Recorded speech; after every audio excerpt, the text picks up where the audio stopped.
Good morning, everyone. It is Tuesday, March the 26th, 2013. Been a wonderful day. I had dreams last night, dreams that went deep, deep, deep. I was brought into this overview of our Earth and the 200 different chakras of Earth, and I was brought into each and every one's membrane and exposed to the very nature of healing our Earth is going through. So today I'm going to do a stream reading before I take in any readings. Be about 15 minutes. The stream reading is going to be revealing of the earth chakras that are coming. For those that have the mental vision to sit and listen to the voice, just try to understand. Begin to look at the stream and call to the Dreamtime Society of the Dreamers of the Southern Skies so that they understand the fields of plenty upon this earth. Look into this world, in each and every point of light, each and every city is a Dreamtime Society. Each one is a field of plenty. Each one has ideas, hopes, and dreams. Each individual city upon our earth is a point of energy, a point where our mothers and fathers returned home. Home, home. What a word. Earth is our home, our world, our place that we can nurture, our place that we can call our truth, a place that we can share this energy with others. The very nature of a chakra upon a planet is to share the energy and the consciousness of the planet itself. The planet itself is alive in many ways, several dozen layers of explanation to it. The primary layer is up upon the surface. The secondary layer are those that live within the hollow earth. They are our soul family, who have not traveled to other stars but have stayed here as part of a loving brotherhood. Those soul families pray to those earth chakras because they keep earth alive and protected from within as the young children upon our surface are growing up and going through the graduation process. The earth has a heartbeat. This heartbeat is our drum.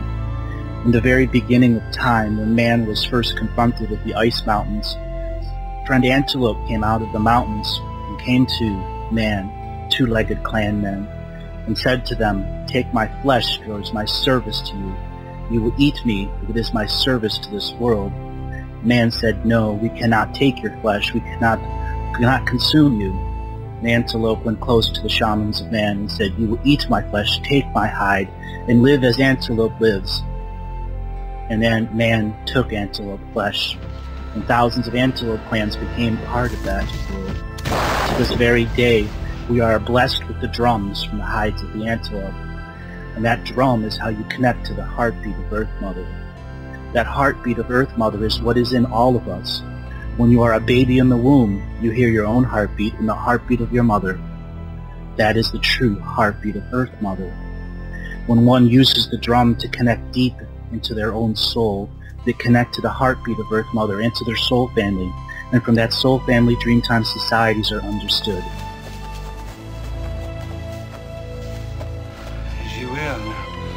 Katani, Lalang, Nakan, Ponel, Lindamar, Weenan, Kata, Nakan.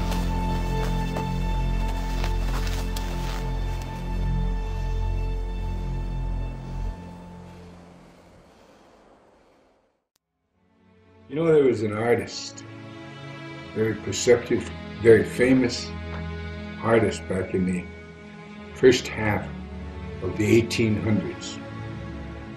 It was called the 19th century. And for 8 to 9 years he lived among the Indians.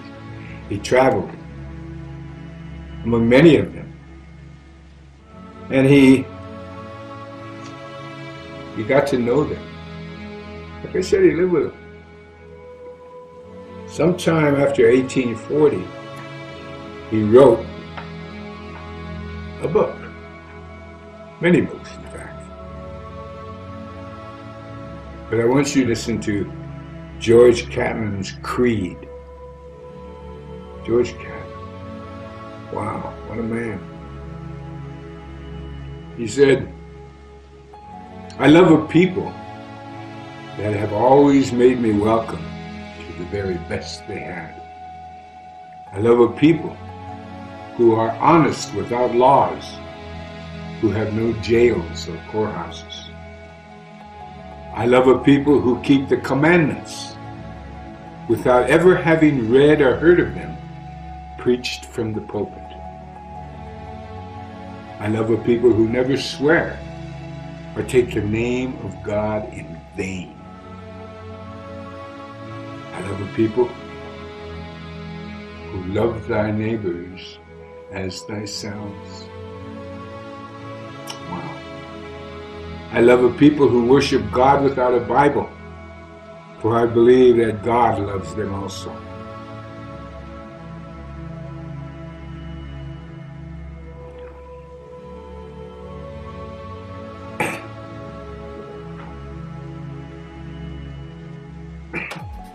I love a people whose religion is all the same and are free from the religious animosities. I love a people who have never raised a hand against me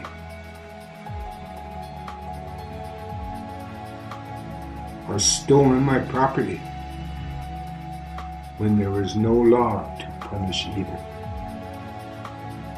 I love and don't fear mankind.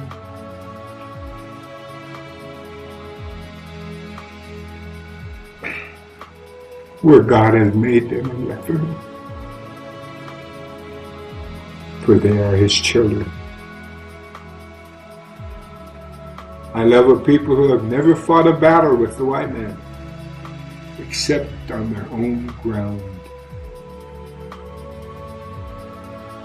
I love a people who live and keep what is their own without locks and keys.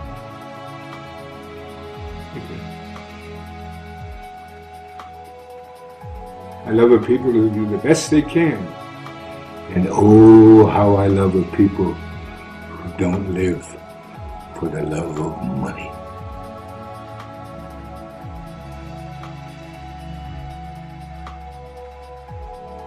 That's George Catley's creed. As you can see, it's very emotional for me. Because I live and I'm among those people.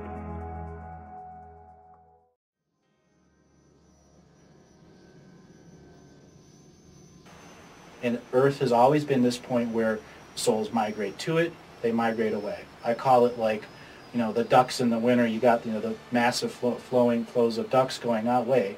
But Earth is this migration center because it has a graduation timeline that's very impressive. You have 100% free will here, and you come in with a blank mind.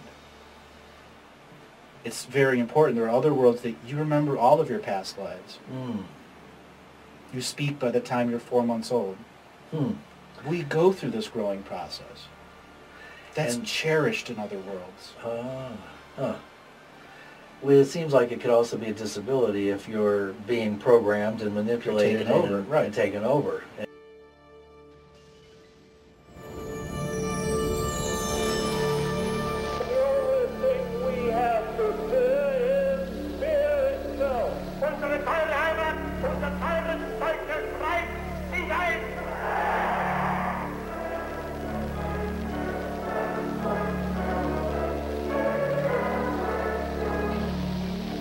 You will not be harmed. you Will listen. You will decide. Bill? Hello, Bill? John, is that you? Bill, I'm in the spaceship. Now, the people here want you and Ralph Hinckley to work for them. They want Mr. Hinckley to accept the gift which contains these unearthly powers. Unearthly powers? It's a suit. It will work on Mr. Hinckley, nobody else. There are these instructions. You're supposed to work with him, to tell him what problems that need to be solved. It is up to you whether to accept. If you don't accept, then in 2 weeks the suit will disintegrate. A suit? I don't need a suit. I got plenty of suits. I'm coming down, okay?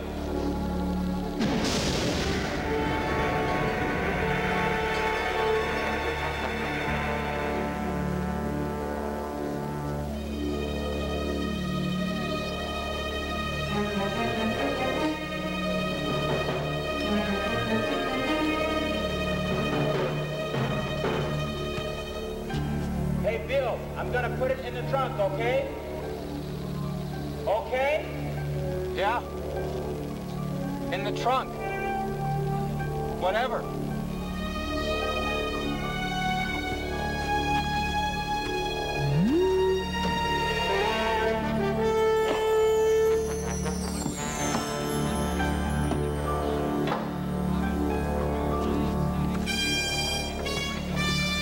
Mr. Hinckley, it's up to you and Bill now.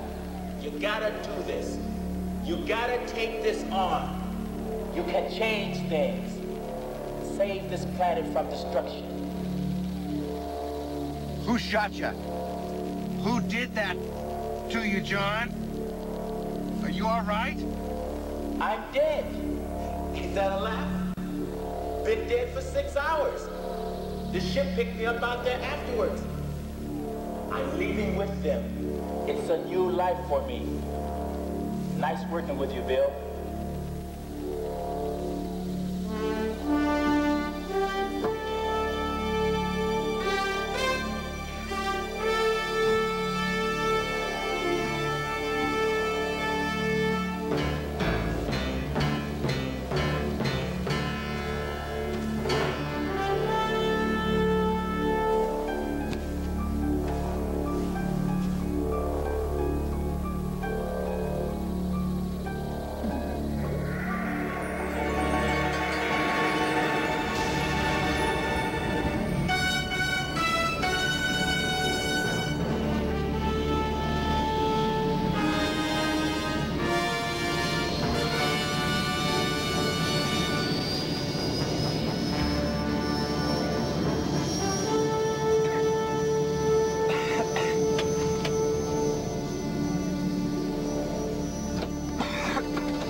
Dead.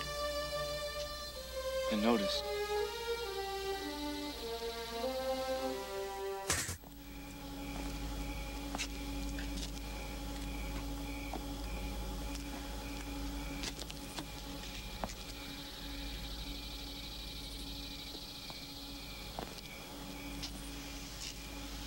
I'll see you, kid.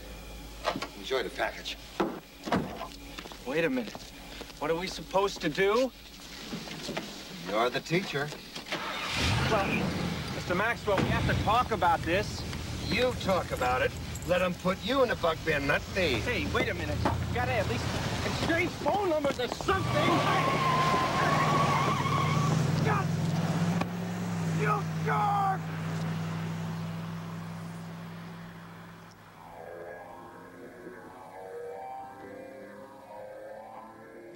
You know, we as human beings don't have the operator's manual. Never got it. Right. You'll have an operator's manual, but you'll still have to learn it to get your final graduation party. And that's you putting the time to healing yourself with what's going on inside the machine. And then that's the way to step on the accelerator of your own evolution. Correct. Is healing Beyond that, yourself healing and yourself. doing the inner work and nurturing, loving yourself, and not just talking about it. Correct. And being the words, not just speaking them. Exactly.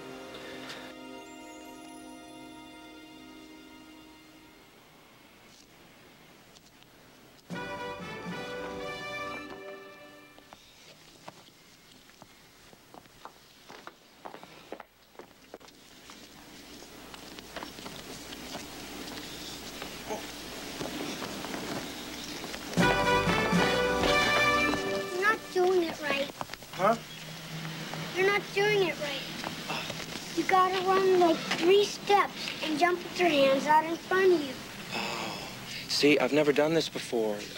It's my first, or what do you call it? Flight. My dad is calling the police. Terrific. 3 steps, huh? You jump hard, like off a diving board. You're not very good at this. Tell me about it, kid.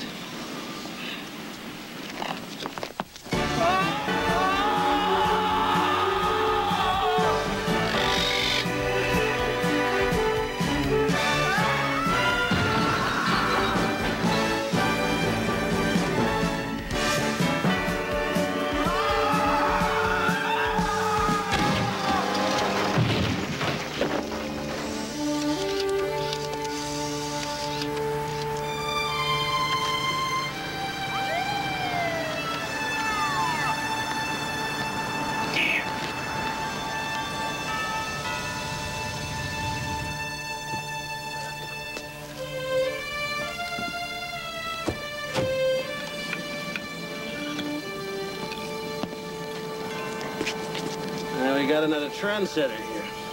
Where do we get these guys? How do we feel? Oh, I don't know. I just hit this wall here.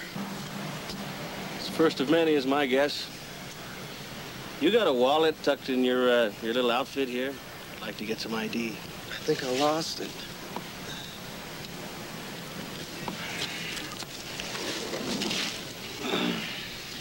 Look, I know I look kind of silly here. I know you think I'm some kind of grade A mental case, but I'm not. My name is Ralph Hinckley, and I'm a school teacher. Teach modern dance or something? I'm a special ed teacher. Now look, I didn't do anything. What I did here isn't against the law. How about we take a little ride, Mr. Hinckley, by county hospital, maybe get a psychiatric profile? You know, just for the fun of it. Now, how does that sound? Please don't do this. Well, this can go down easy, or it can go down hard, Mr. Hinckley. Either way, it's okay with us.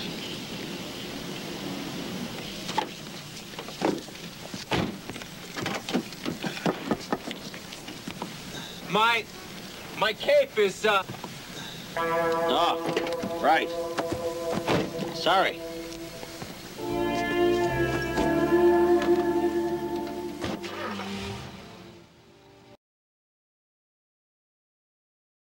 Right, and will we be able to have access to that wonderful skin suit that she created originally? We'll have even better. Better. Oh, Even wow. better. Wow. Even better. Wow. Oh, I can't wait. Yahoo! Okay, so now, before you were talking about the people who were the mutants, either being in the mental hospitals or being geniuses. Yeah. These are people who have expanded perception, and hence they can see a reality which ordinary people at this stage of evolution are not able to see. Correct. What is the nature of that reality which they're able to see? Well, that is classified as a non-physical reality sometimes. We can take an example, say, well, let's take a simple example. The family sitting at dinner table, and say there's a kid, maybe 15 years old, 16 years old, and he looks up and suddenly he says to his mother, "Hey, Ma, look at, there's our dead grandmother is standing in the corner." Mother looks around and says, "No, there's no grandmother there." And she says, "Well, kiddo, there's something wrong with you. You need help." You're crazy. So you're crazy. So she takes him off to the friendly neighborhood psychiatrist, and same thing happens. The psychiatrist will ask him, "Well, kiddo, what do you see?" "Well, you'll see, well, don't you see, doctor, over there in the corner, don't you see this person standing there?" Well, the psychiatrist turns around, "No, there's no such thing." Well, and then psychiatrist says, "Oh, young fella, you're in troubles," and then he writes out a little prescription for a little Thorazine or electroshock or whatever, and pretty soon, in a matter of 2 weeks, kid is back in shape, very normal. No longer sees the No longer sees anything. Yeah. So the process has been reversed. This is called a psychotic episode, or acute schizophrenic break, or whatever it is. And what you would say is that there's a good chance that that kid is seen. Very good chance that the kid has a spontaneous opening of his senses. So that the evolution has been rushed up or hurried up? Yeah. Now, this actually happens. There are techniques to do this. But the Eastern people, the yogis, have developed systems to do this, to push the nervous system rapidly. But it happens very often spontaneously without someone trying to do anything about it, and just happens. And then, naturally, in the olden days, these kinds of things used to be called miracles. And nowadays, there's no more miracles. Well, let's take this.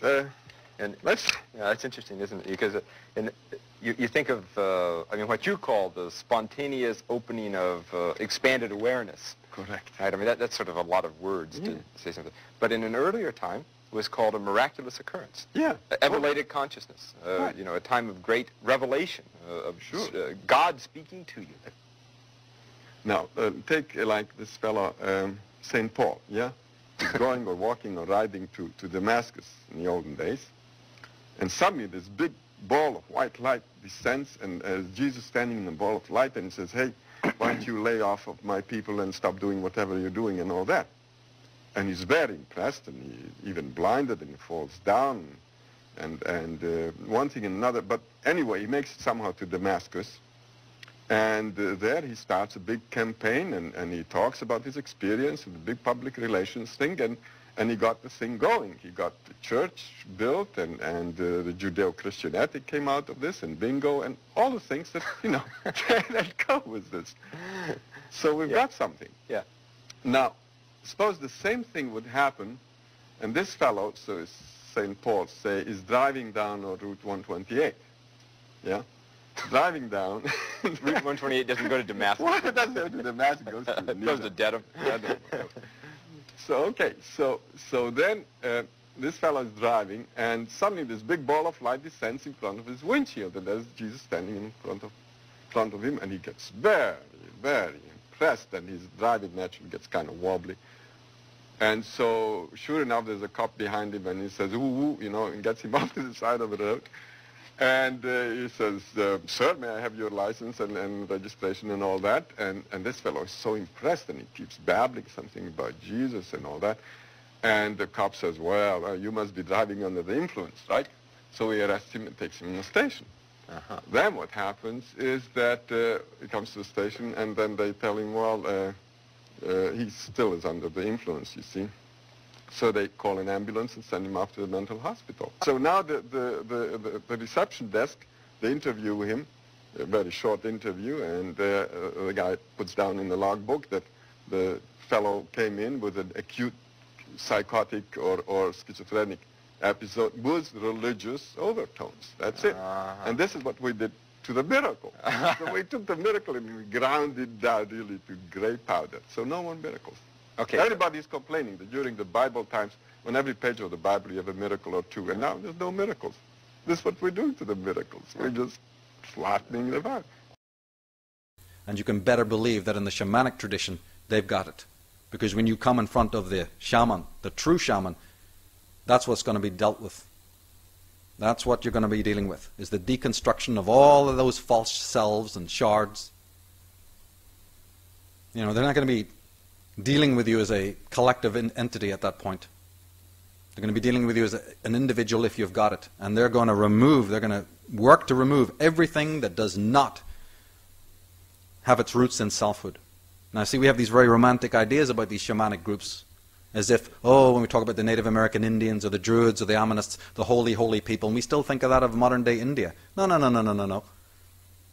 The collective groups, whether they're Native American, they're a bunch of mass-murdering butchers and sadists and greedy people like everybody else.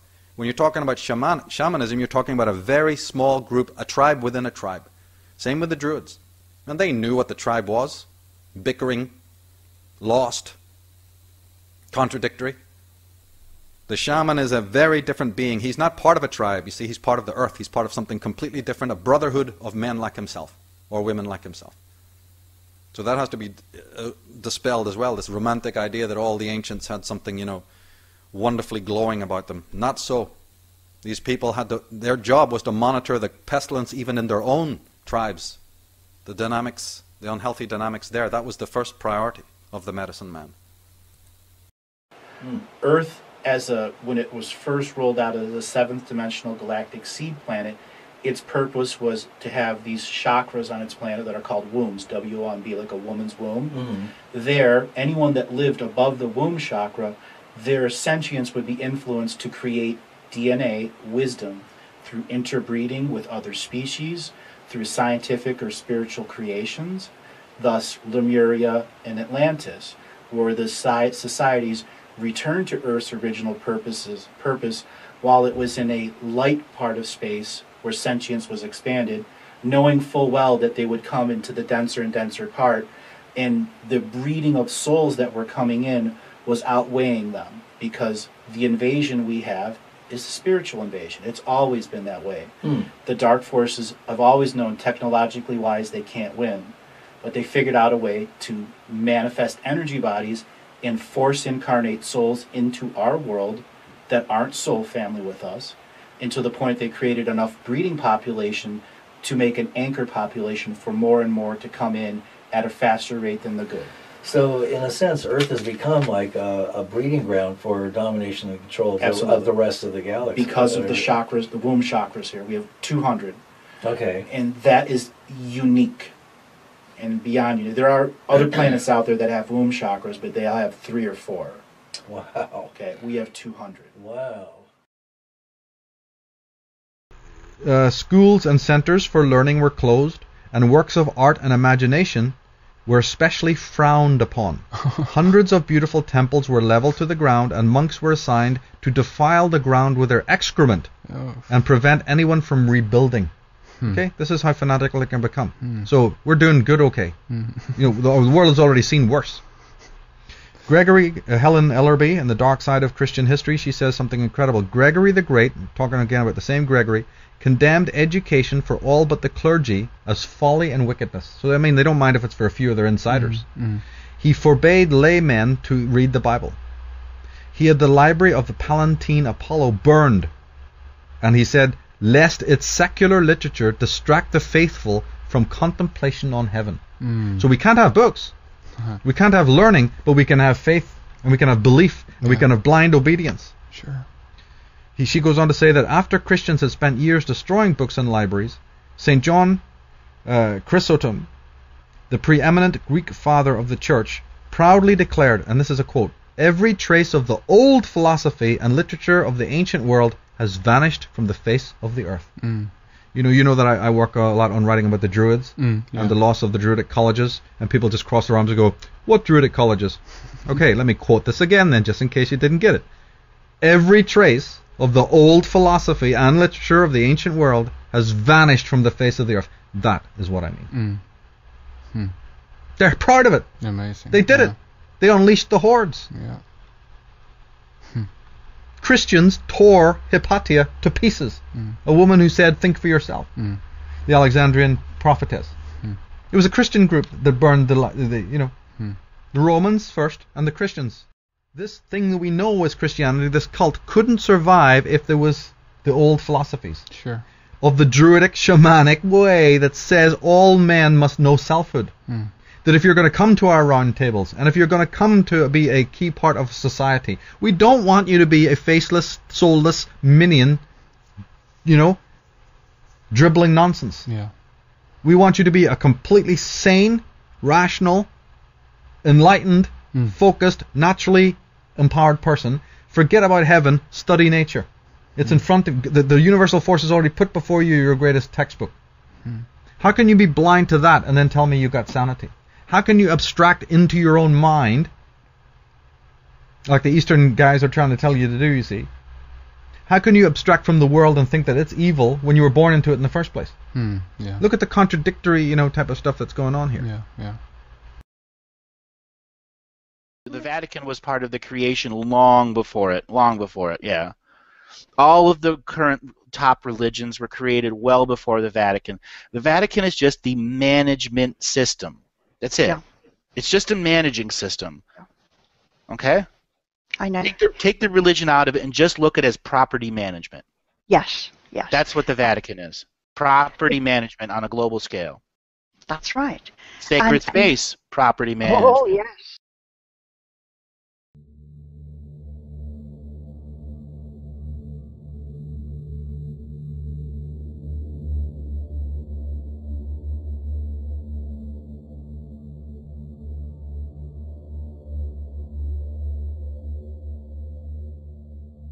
Learning systems in cultural settings typically feature situations where fluctuating attention is cast on low-order repetitive tasks, such as rote memorizing, which denigrates much of the learning that could potentially occur.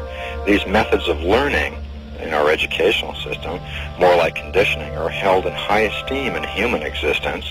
Virtually all revolves around the knowledge, understanding, and control and application of physical matter and energy systems generated therein.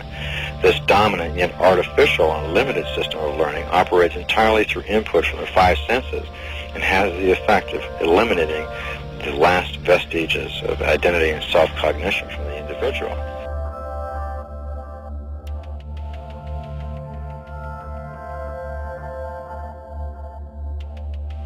People very often get tied up in the idea of good and bad, positive and negative.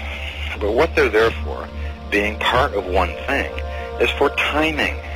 The timing is always perfect. Push ahead, retard, push ahead, retard. Or you could say timing factors.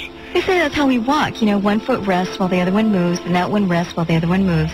Yeah, the difference on a cultural, political level between the idea of positive and negative is that positive acknowledges the whole being value of self and spirit, if you will.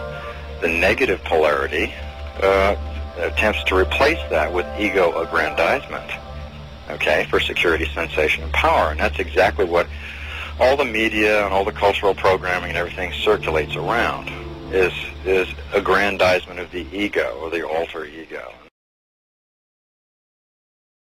Lewis Hainsworth was the one that was recognized as the first to understand the relationship between brainwaves and Schumann's resonance in terms of the space and surface between the Earth and the ionosphere.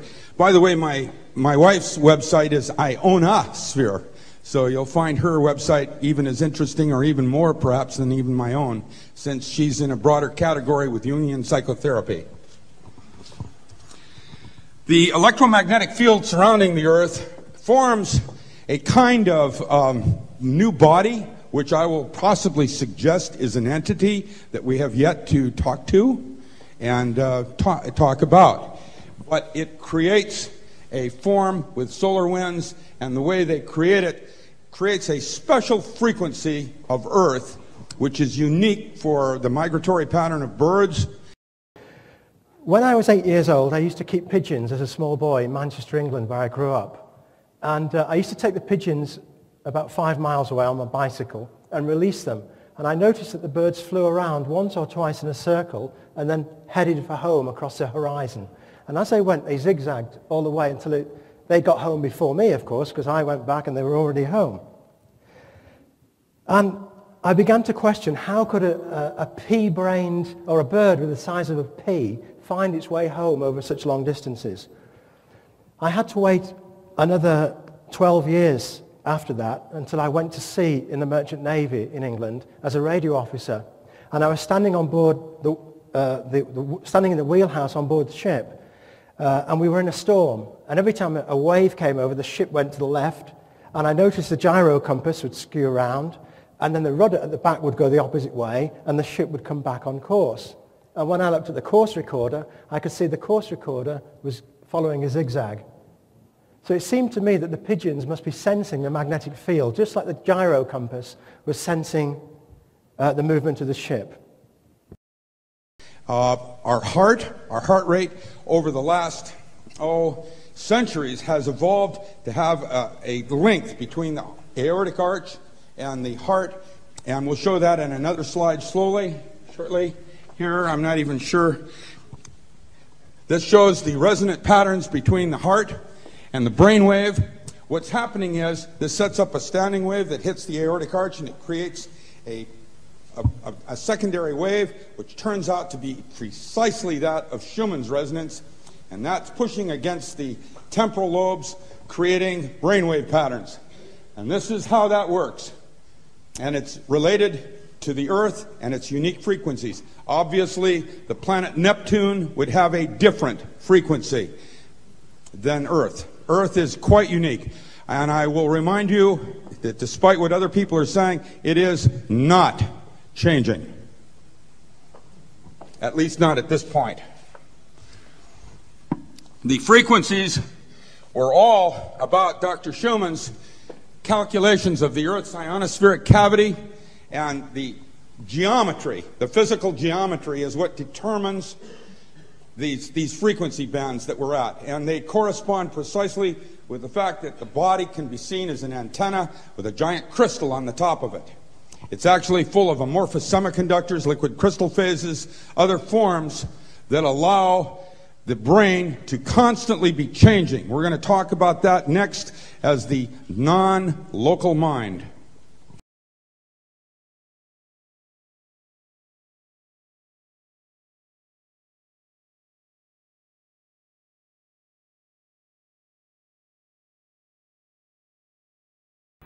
And you're going to see just how real this field really is. Scientists have visualized, because they could not see this field, they imagined that it would look like many filaments. Filaments is okay? Look like many filaments of energy. How do you say that in Italian? Filaments. Filamente. Grazie. Okay, filament.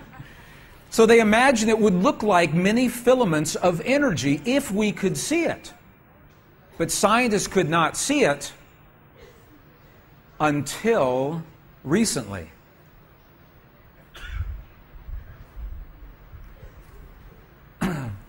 National Aeronautics and Space Administration, NASA, built a satellite and launched it into deep space for the purpose of measuring fields that we cannot see with our eyes. It's called the Chandra, Chandra Observatory. Recently, the Chandra Observatory sent back information that has now been modeled on the computers, and it tells us that what we used to believe was empty space is not empty. There is no empty space. In 1999, the astrophysicist took the data from the Chandra Observatory and they ran it through the computer so that the computer could show them what is in the emptiness of space. Would you like to see what that image looks like? Do we have time? Oh yes, of course we have time. That's why we're here. Okay, the next image is the image of the Chandra Observatory showing us what is in the emptiness of space. Okay. And this is what it looks like.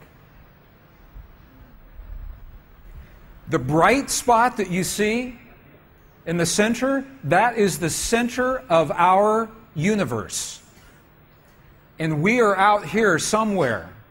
These are the patterns of energy that cannot be seen by the naked eye, but that the sensors have picked up in deep space, showing that there are filaments of energy that connect everything. There is no empty space. Isn't this a beautiful image? It's a powerful image. I think it's the divine matrix. Okay. Now, this image right here, what do you think this is? Just take a guess, anyone. Guess what this image might be. And think small. I heard it precisely. I heard someone say it. These are the filaments of the energy in your brain. These are the neural networks of the human brain. It looks very similar to the filaments of the matrix in the universe. Look at this. These are the neurons in the human brain. Here are the filaments of the empty space from deep space.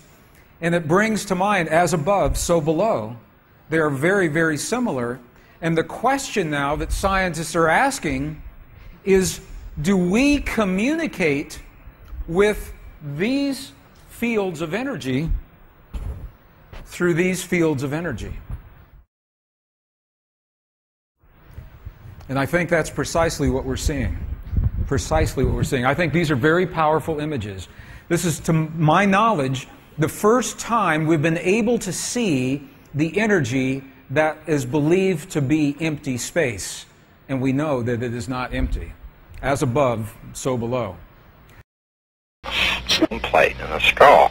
And so you have a five-fold standing wave pattern of theta lower tachyons which interact with the liquid crystal structure of the brain matter. And that part of the brain structure that matches the frequency of the vibrating tachyons will respond via harmonic resonance. And the tachyons, which enfold energy, will provide deltons, which in turn create antimatter, not antimatter, but there's a different pre-matter stage of matter. antimatter, A-N-T-E, and matter simultaneously. Oh, and anti being that little, that means... Not antimatter, precedent. not the opposite. Right, that little suffix that means precedent. Right. Anti, okay, And anti. so electrons are formulated and electric pulse flows giving rise to a perceived thought. So this can be simulated electronically, okay? So the human brain, in essence, being a biological receiver and a transducer of thought energy, right. Is a masterpiece of sacred geometry, chemistry, alchemy, and structural engineering. It's constructed in 5 major hard bone plates interconnected by membranes, okay? And the cranium is a superb transducer of linear and nonlinear complex vibrations. And here we're getting into the psychoactive components of electromagnetics. So these complex vibrations can also be called conjugate because they have both three-dimensional and hyperspatial components. So the natural resonant vibrational frequency of the cranium is in a range of 840 to 890 megahertz in non-Hertzian vibration. Unfortunately, an externally applied Hertzian wavefront of the same frequency can and does make the cranium undergo resonance due to entrainment. So they only need 10 to 20% power coherence to do this. So they pull you off your higher potential and entrain you by setting up like a tuning fork that you're going to start vibrating at this other frequency, so they draw you off. So partially really with the help of alien technology over a period of time, government scientists can now duplicate the nonlinear, random, non-Hertzian wavefronts of thought, the so-called thinking process, and they can shut that down on people even. With the adequate modifications of RF and microwaves, they can induce vibrations in the cranium, access the neural lattice in the brain, and implant thoughts via ELF, ULF. Thus, individuals can be impacted unless they really know themselves on a deep level and to override that program. And think it's their own thoughts they're perceiving. Okay, you know, there's a relationship in sacred geometry between the constants pi and phi, with the way that the cranium is constructed. The actual process of transductions of theta waves involves the ionic crystalline structure of the calcium bone in the cranium. Right, which is crystalline structure, right? The ionic structure, in effect, forms a phase space which embodies a 12-dimensional tensor field between the electron shells, and the incoming theta waves are held in micro-unified fields within these crystalline structures.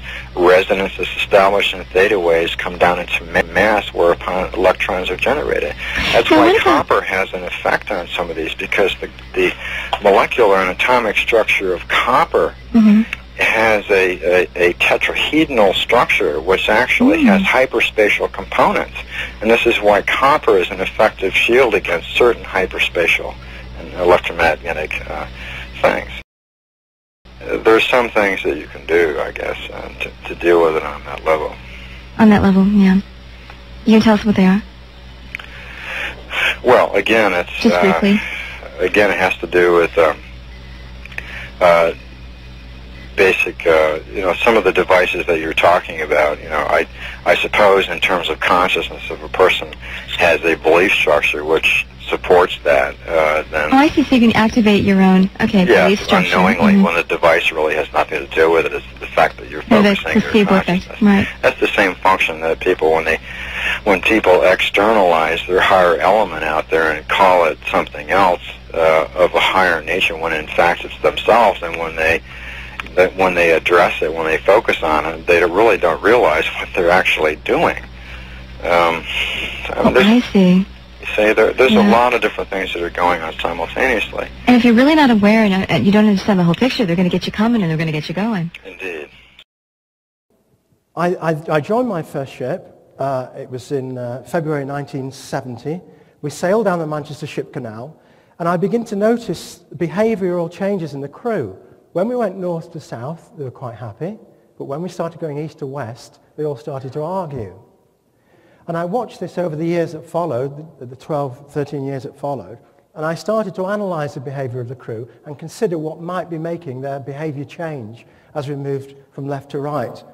Now, in those days, those were the days of the brand new jetliners, the 707, and jet lag was really unheard of then. but we became more familiar with the fact that when we move across the magnetic lines of force on the Earth, that our brains are affected and we produce more or less of the timing hormone melatonin.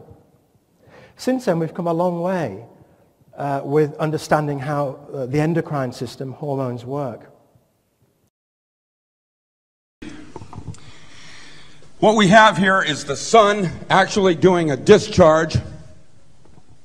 And I show you that the discharges that are coming from the sun actually have metaphorical analogs to our DNA and other things going on. There's things going on in our universe right now that we do not quite understand.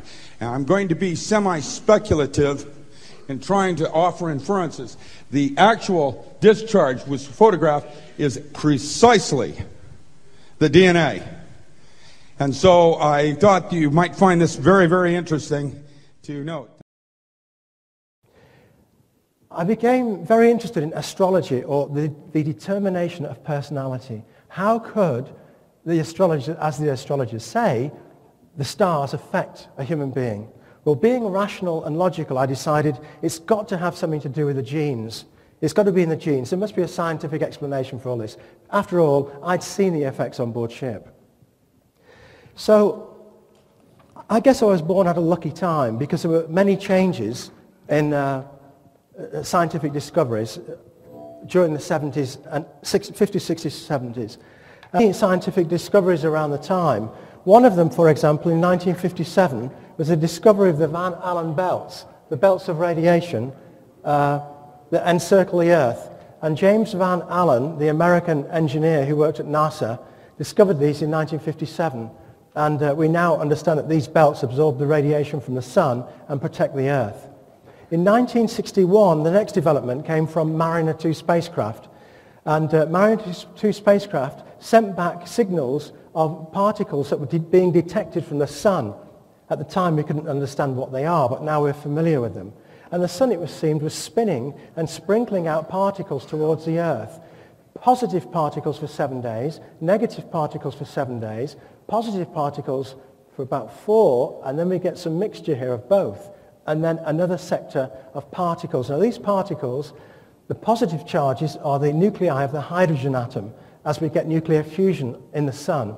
The negative particles are electrons that are smashed off the atom. And we now know they travel to Earth and they get caught up in these Van Allen belts. Now I've put together this model of the sun. And I don't know if you can see that. Can you see that sphere? That's better. Put it there. And this is the sun, and this is the Earth. And the Earth goes around the sun once every 365 days.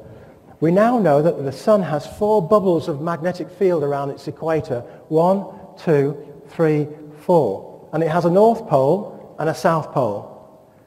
Every 11 years, the north pole changes polarity. The top becomes minus, the bottom becomes positive. Now, in the next 3 or 4 minutes, you're going to get slightly confused. And you say, what's this guy talking about? This is out of my area of activity.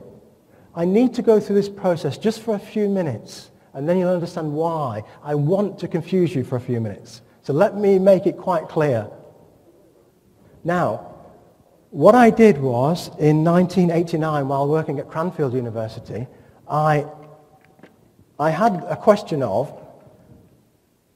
how long would it take the 3 magnetic fields, or the 3 parameters, excuse me, okay, the sun, now we know from Mariner 2, spins every 28 days. And we know the Earth goes round every 365 days. But we also have the planet Mercury here, on here. And Mercury moves round every 87 days. So Mercury moves 4 degrees a day around the sun. And as it does so, the gravitational field and the magnetic field pull the middle of the sun around more quickly than the top and the bottom. So I asked a question, when would the polar magnetic field, that's the blue one, and the equatorial magnetic field come back together if they started off? And I was working at Cranfield, so I had access to the biggest computer at the time in the UK. And I wanted to know when these three variables would all be back together, because that would be a cycle of magnetic activity. Now, I knew that this one, the North Pole, rotates every 37 days. If you're on the Earth, because the Earth has moved during that 37 days, it takes longer. It's 40 days altogether.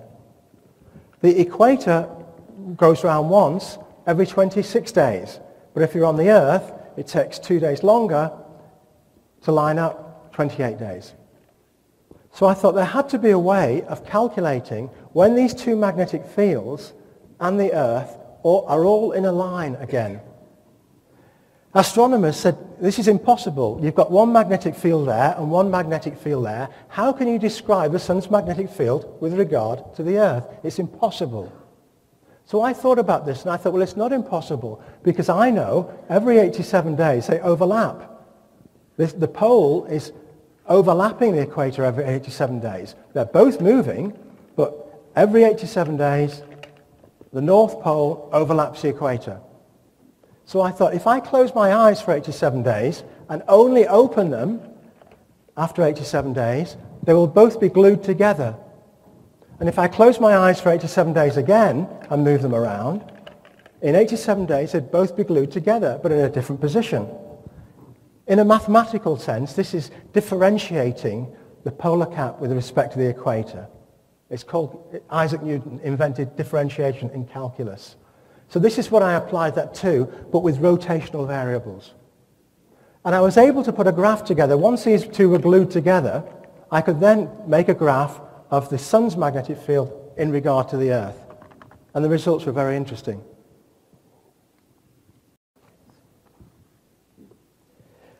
So I analyzed the four types of radiation. If you remember, during the first month of solar activity, we lost field sector number 1. So what we had was, when we didn't have number 1, we had 2, 3, and 4, which was 2 positive, 3 negative, 4 positive. 2 positives and 1 negative means it was positive. The next month, we didn't have number 2, which was a positive. But we had number 1, which was negative, and number 3, which was negative, so we've got 2 negatives and a positive. The next month, we didn't have number 3. The next month, we didn't have number 4. And then they repeated, of course, because once you've gone through the 4, you have to start again. I'm now explaining how astrology works, by the way. The plan, the global plan by groups such as the followers of Horus was, and continues to be, believe it or not, the total empowerment of the individual through an ongoing process of self-realization. Because the ancestors always recognized that this experience that we're having collectively ultimately is a personal journey. And the more easy they can make it, they can make your experience down here, in other words, the more entryways they can give you to access other levels of reality while you're living in the physical body, it means that your experience on the physical world is made that much more important and more concrete. You have a certain degree of control over your life and the events that shape it. And as I mentioned earlier, the process is facilitated by the law of correspondence, where the temples are designed to mirror natural forces that produce a corresponding effect on the pilgrim crossing the threshold into each sacred space. And as a final example of just how far they actually went to help us experience paradise, I want you to leave you with this to think about. That when gravity influences particles to fall as a mound, they do so and they create a slope angle of 32.72 degrees. Which is kind of funny, because the same slope angle is found in sacred mountains, such as Mount Taranaki in New Zealand, or Mount Jefferson in Alaska, or Mount Fuji in Japan. And this reference to ancient sacred sites and this numerical value is even encoded in Mount Carmel, which is called the Vineyard of God, which happens at exactly 32.72 degrees of latitude on the face of the Earth. And believe it or not, this angle even finds its correspondence in human DNA. Because when thermal fluctuations produce bending and stretching in DNA, the angle of normal rotation of our helix alters from around 34 degrees to 32.72. And I want to know, how did they figure that out? That is quite impressive. We've only discovered this recently. And this correspondence was even translated to the strategic location of two major temples associated with the rebirth of light. One of them is in Egypt. It is called Pt11, and it was built by a very strange pharaoh who was very tall with a strangely shaped skull called Akhenaten. And he built this place in the middle of the desert, seemingly for no reason whatsoever, after Heliopolis, the original city of light, had fallen into decay by the 14th century BC. And his intent was to re-establish the rebirth of the principles of light, and with it the illumination and self-empowerment of the individual, which had fallen by the wayside by his time. Well, it's interesting because we have very similar principles in the legends around Stonehenge, which eventually became a solar temple as well. And back in the old days, it used to be called Ambrosbury.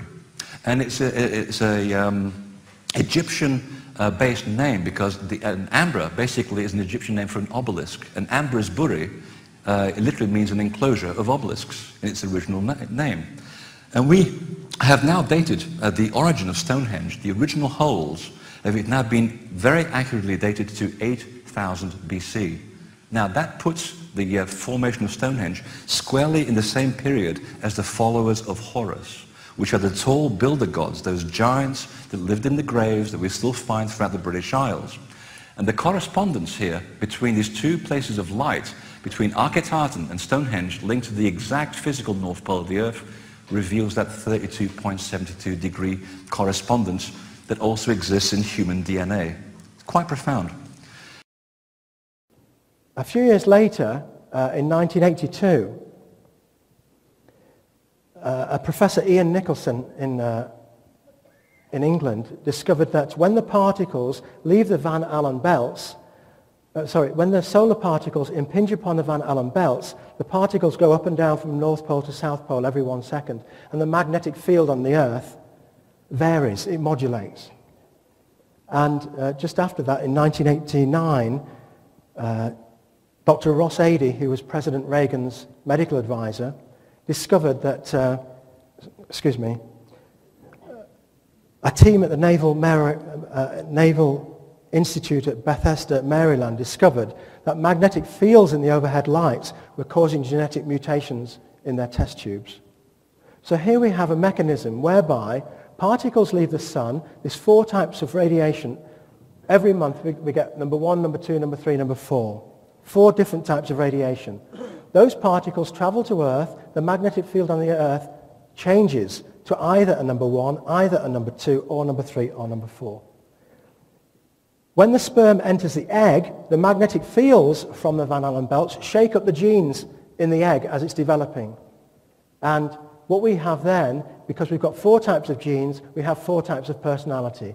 For example, fire, Aries, Taurus, Gemini, and Cancer. And then, of course, the sun gets back to where it started, and it repeats. With we have another fire sign, Leo, followed by Virgo, followed by Sagittarius, or whatever. Forgive me. I'm trying to think ahead. So we understand how the genes are shaken up. Now, this is not new. Here's a stained glass window from Hengrave Hall in England, which is 15th century church. And here we see God the Son with his breath, blowing his breath, the solar wind, onto the earth in the middle here. And we see the signs of the zodiac on the outside. And God has in his hand the sun, the sphere of the sun there.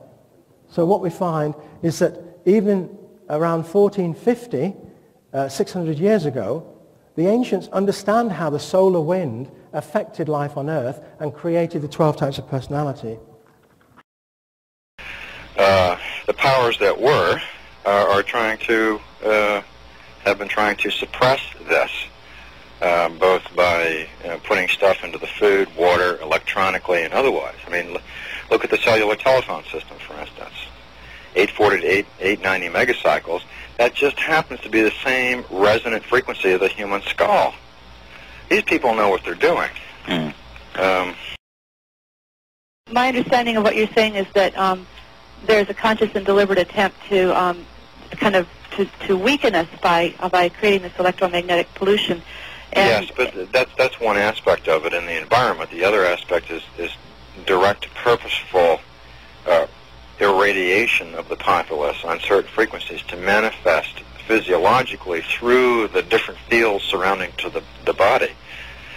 I can feel that real strongly. The fields surrounding the body, variations and impacts on those fields manifest themselves after a certain period of time physiologically, and they know how to do this. Every auric band around, if you look at that particular envelope and that particular geometry, every band has an access frequency, okay? And they can entrain stuff in resonance on that frequency and affect the body on a cellular resonance level. What's an example of a manifestation that happens from that certain resonant level that's being engineered? I get the cold. I get a cold. Weakening of the immune system is one. Okay. Suppression of psychic ability is another. They don't want people to evolve. They want to maintain control. That's the way that they have basically an Orion-based mentality when it comes to this. So this is not the only planet that's ever had trains, boats, planes, flying saucers, and people in black suits with fedoras. This is not the only place that's ever had that. This basic structure of this culture is not from here. That's why it seems so unnatural in very many basic aspects to it. I mean, they replace money is tied into the survival mode. So do you think, because you said in one of the first series you did with Cosmos that the Queen holds all the spiritual spiritual contracts of the birth certificates of every and she actually owns the actual birth certificates too. Because the Vatican gave it to her in 1863. Was it 1813? 1813. You see, you're so brilliant. 1813.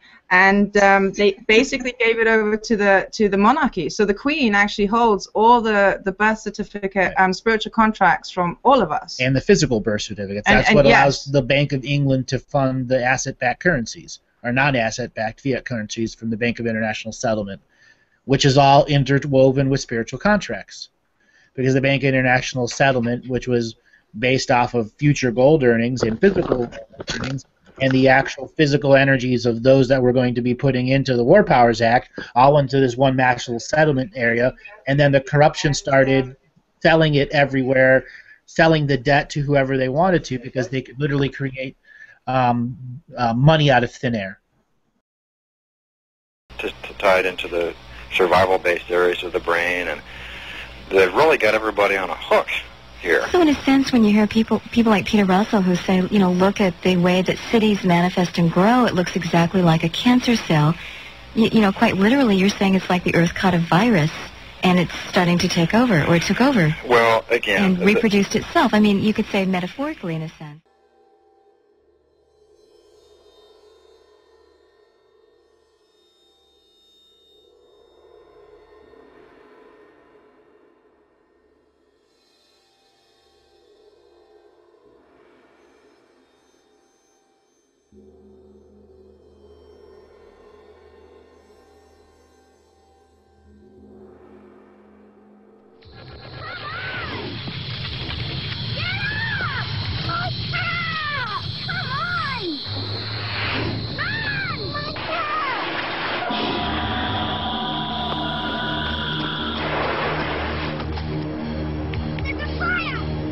Telecom Mobile Net. Hi, please. It's Australia's mobile communications network. Every day, MobileNet's helping more and more Australians. Telecom Mobile Net. We've got you covered. And then just after I came back from Peru, I read this from an old edition of New Scientist. And it said, solar activity is known to influence human consciousness. Solar flares affect the central nervous system, the stomach lining, all brain activity, including equilibrium, along with human behavior and all psychophysiological, mental, emotional, and physical response. I got to draw a breath for the next bit. Solar flares can cause us to be nervous, anxious, worried, jittery, dizzy, shaky, irritable, lethargic, exhausted, forgetful, have heart palpitations, feel nauseous and queasy, and last but not least, to have prolonged head pressure and headaches. Sound familiar? Well, after I came back from Peru, and after I read this, I vowed that I would not put another pharmaceutical in my body.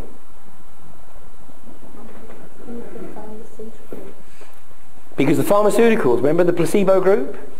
The pharmaceuticals are what shuts down the capability of the body to effectively regenerate, to maximize the opportunities of healing. We are in what we call an ELF soup. We currently are in a situation of pollution that we're not even aware of. Dr. Beale and a number of others have been doing research in this area. The cell phones. Everybody has a cell phone.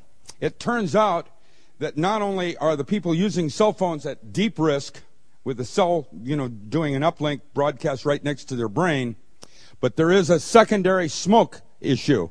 And we're all being affected. Of all the entire frequency bands that they could have used for communications, they selected this one narrow bandwidth that turns out to have LD50 ratios, lethal dose 50. That means it's toxic to humans.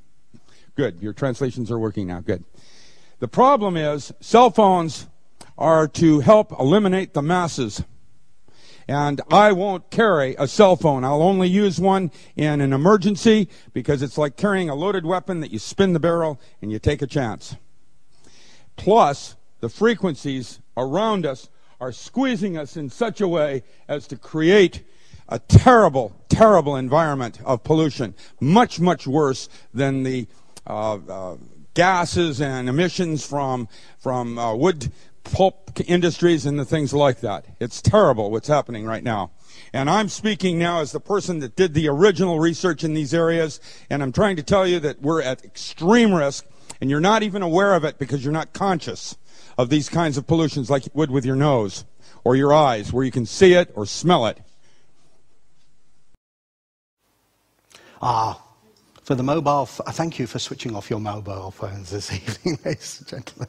You probably switched them off a little bit more when you see what's happened to this young man who was complaining of one-sided migraine-type headaches.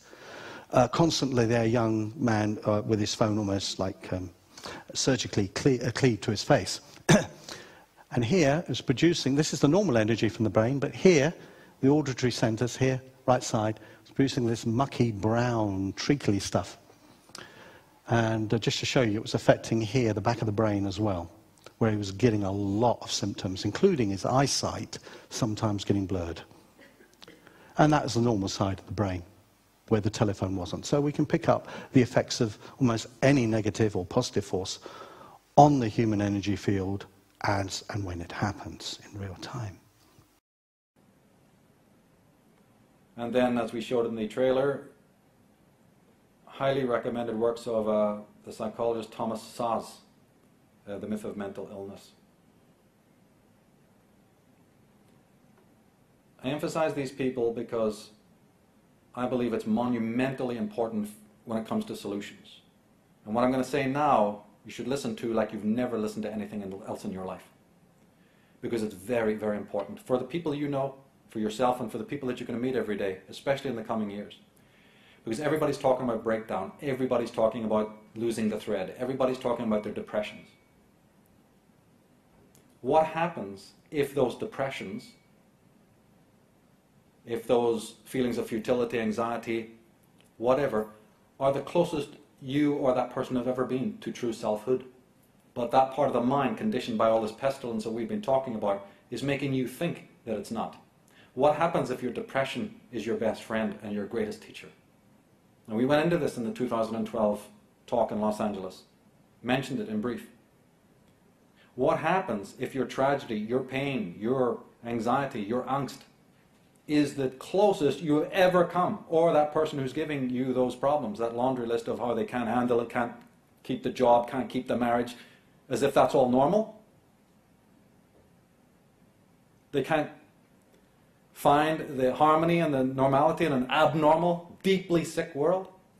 Do you know that the door to reality, the gate, is incredibly narrow? I don't want to become biblical with you here. I don't want to preach a sermon, but the way out of this maze is extremely narrow. It's very hard. We're talking very serious stuff here.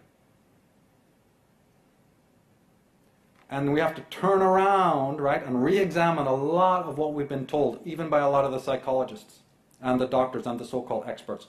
What happens if those dark voices that you think are so alien and so foreign and so ghastly are actually there because this is the first time in your life that you've actually even approached the shrine of your own selfhood, your own aloneness, your own stillness.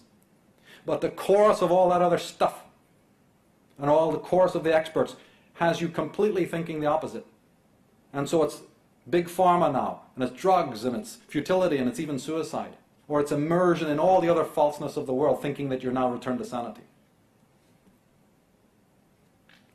Now, Heidegger already said this about our consciousness, the inauthentic and the authentic man. Because the pain and the so-called tragedy that comes with authenticity has its own beauty. It's in the running away from all of these aspects of yourself that's when the problems arise. 925, your name and where you're calling from? Good morning, Andrew. This is Fremont. I'm calling from California. Hi, Fremont. How are you doing today? I'm doing okay. I've been better. So what's going on with you? How can I help you today? Well, I talked to you a few weeks ago, probably about 4 weeks ago on a Friday, same day. Mm-hmm. And you had talked to me about putting some salt under my neck. Yeah? And I did it that one night. And I don't normally ever get depressed. First off, I wanted to say, I really enjoy your show, but I have to say that about probably 5 years ago, I probably would have laughed this off and turned off the station because it just sounded so ridiculous to me. But I've, over the course of the last few years, I've been having these dreams. I think I mentioned it to you, where they're all, it's not a place that I'm familiar with on this earth, but it's a place that I'm familiar with in the dream. And it's not a reoccurring same dream, it's a reoccurring place, and it's driving me insane. It's been going on for 10 years now. Right. And then that Friday when I used the salt, I went up to the hills, like you said, and I put the salt under my neck and under my shoulder blades. And, oh yeah, the last time that I had seen this kind of light in my eyes when I closed my eyes was when I was having a hallucinogenic experience. I literally laughed. I didn't tell anybody about this because I didn't want anybody in my family to think I was weird. So, I gathered up all the sea salt that I had and got bitched at for using up all the sea salt. But I laid down with my wife that night and put that stuff under my neck and closed my eyes, and I started seeing lights and waves of light going over my eyes like I was mushrooms or something. What the hell is that all about? That was tuning your crown chakra and your body to your actual third eye function. And it was removing layers of negative energy that are protecting this dream world that you're constantly going in and out of. Keep telling me the rest of your experience. What else happened? What's that? Tell me the rest of your experience. It was retuning your body. Yeah, well, I didn't repeat it. I just did it that one night. I woke up the next morning troubled. I don't have any idea why. And I got depressed. And let me tell you, Andrew, I don't do depressed. And for some reason, I was just walking around in a stupor. I didn't remember any dreams that night. And I ended up leaving up there early to get home because I just wanted to be home. And it's been nothing but negative energy since I got back, one thing after another. And it's like I said, it usually doesn't. It's not like that here. I have a good family life, a great family, and well, you've already said that this dream world has been driving you insane at times. What the salt and crystal did was take the first layer of the scab off. Honestly, you need to do it every day.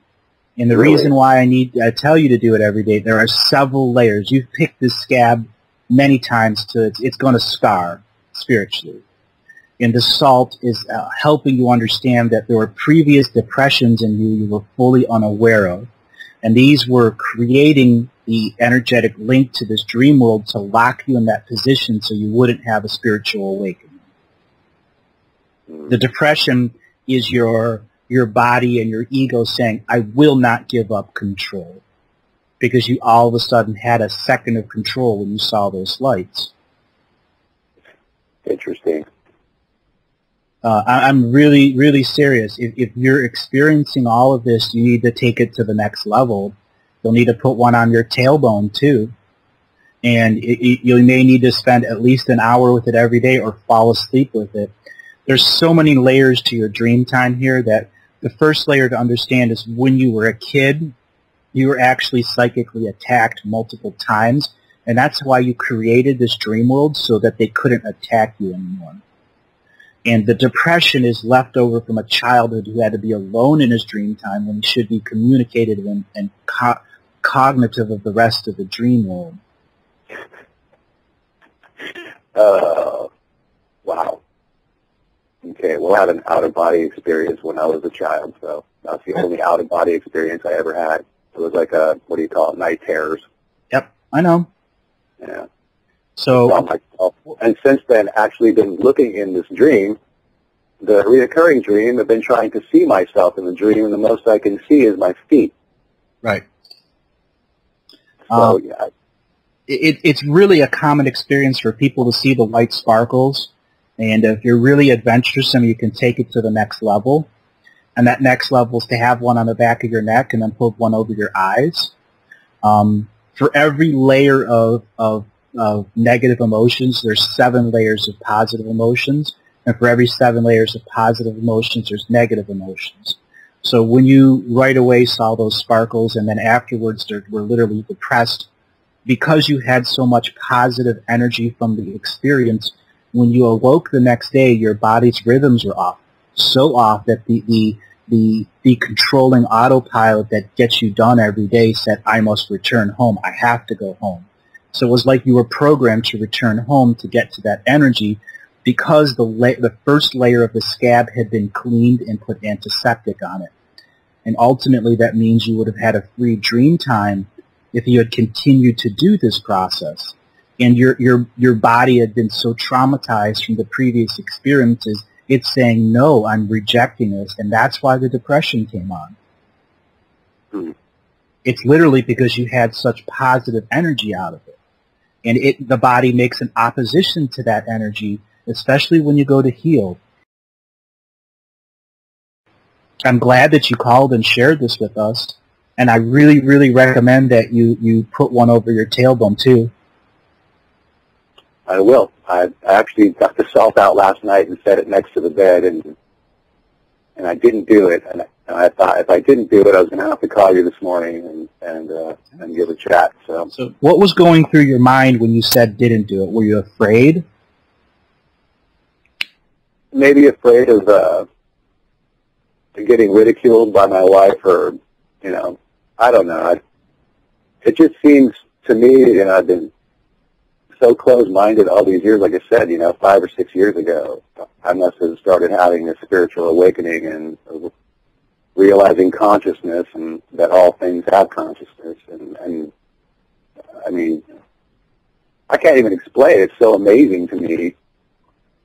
Like, where I see a little flyer that the monks put out at telling the bugs that they were going to be exterminating the next day, and then if they didn't want to get hurt, that they had to leave the monastery. And like I said, 10 years ago, I would have laughed and said how ridiculous that is. But knowing that all things have a purpose and are conscious, even plants, and it's just it's such a turn for me. So I'm coming to grips with the spiritual side and getting away from religion, and it's just a really weird experience. Just so you know, when you experience these depressions, that's the body and the ego saying, no, we can't heal, because if we heal, we have to confront everything that we didn't confront yet. And it opens up the dams of emotions. But you have to replace that dam of emotion with the creative force. That's why you're a musician in this lifetime. That's why the drum of heartbeat of earth is here with you now, waiting for you to play in tune with it, and to rhythm with it, and to rhyme with it, and to love it, and to be a part of it. And that very co-creative moment where you express all of your heart with that music.